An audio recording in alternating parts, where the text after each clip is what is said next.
ഭാര്യനെയും മക്കളെയും ശ്രദ്ധിക്കാത്ത മൂപ്പനിഞ്ഞ് എത്ര വലിയ ആളായാലും ശരി, ഇവനിഞ്ഞ് നാട്ടിൽ എത്ര വലിയ ഹോജ രാജാവായാലും ശരി, 5 പൈസക്കില്ല അയാള്.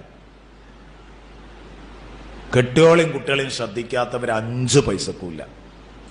ഞാൻ പലപ്പോഴും പറയാറുണ്ട്, മനുഷ്യന്മാര് ഈ ഒരു രോഗമുള്ള ചില ആളുകൾ ഒരു നാട്ടിലൊക്കെ ഭയങ്കര സജീവമായിരിക്കും,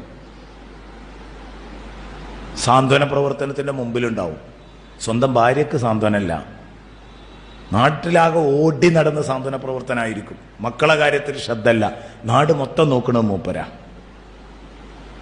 അവനാന്റെ കാര്യവും അതും വേണം ശ്രദ്ധിക്കുക.